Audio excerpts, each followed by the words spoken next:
તાલાલા તાલુકા તથા તાલાલા શહેરના ઘણા લાંબા સમયથી પડતર સળગતા પ્રશ્નોના નિરાકરણ માટે કોંગ્રેસ સમિતિ દ્વારા જનાધિકારી માટે મામલતદારને આવેદન આજરોજ તાલાલા શહેર કોંગ્રેસ સમિતિ દ્વારા જનાધિકારી તાલુકા સંવાદ કાર્યક્રમનું આયોજન કરાયું, જેમાં મોંઘવારી, બેરોજગારી અને ભ્રષ્ટાચાર અને કિસાનોના અધિકારો જેવા મુદ્દે ગુજરાત સરકારની નિષ્ફળતા અંગે ચર્ચા કરવામાં આવી, તેમજ આ મુદ્દે રાજ્યપાલ શ્રી તથા મામલતદાર મારફતે આવેદનપત્ર આપવામાં આવ્યું, જેમાં ગુજરાત પ્રદેશ કોંગ્રેસ સમિતિના મહામંત્રી માનસીભાઈ ડોડિયા, તાલાલા કોંગ્રેસ પ્રભારી વસરામભાઈ સાગઠિયા, ગીર સોમનાથ જિલ્લા કોંગ્રેસ પ્રમુખ કરશનભાઈ, ગુજરાત પ્રદેશ કોંગ્રેસ સેવાદળ મહિલા વિંગ પ્રમુખ પ્રગતિબેન આહિર, શહેર પ્રમુખ MN કુંભાણી સાહેબ, યુવા આગેવાન અરબાઝ સખિયાની, હોદ્દેદારો અને આગેવાનો તેમજ કાર્યકર્તા હાજર રહ્યા.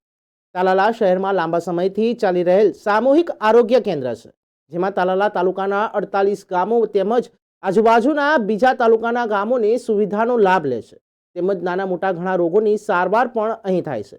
20 થી 25 જેટલા રોજના પ્રસૂતિના દર્દીઓ સારવાર માટે અહીં આવે છે. પુરુષ તથા સ્ત્રીના અલગ અલગ વોર્ડ પણ નથી અને જ્યાં જો ત્યાં ગંદકી જ ગંદકી જોવા મળે છે. તાલાલાની જનતાને આધુનિક હોસ્પિટલથી લાભ મળવો જોઈએ, ત્યારે તાલુકો તાલાલાના 12 થી 13 જેટલા ગામો વન વિભાગની હદમાં આવે છે. ગામોને વન વિભાગમાંથી અલગ કરી રેવન્યુ વિભાગમાં સમાવેશ કરવામાં આવે.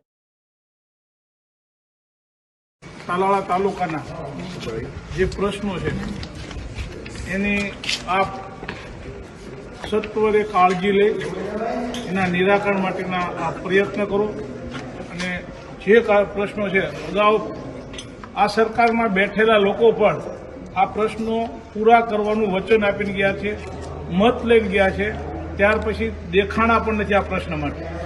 એ લોકોને પણ આપ જાણ કરો અને જે પ્રશ્નો છે તાલુકાના એ બધા પ્રશ્નો આમાં આવેદનપત્ર રૂપે પ્રદેશ સમિતિમાંથી આવેલા આગેવાનો, અહીંના સ્થાનિક આગેવાનો બધા આપને રજૂઆત કરીએ છીએ કે આ પ્રશ્ન જલ્દી જેમ બને તેમ વહેલાસર પૂર્ણ કરાવો. આગામી દિવસોમાં નહીંતર જો આંદોલન થાય એની જવાબદારી પણ સરકારશ્રીની અને આપની રહેશે.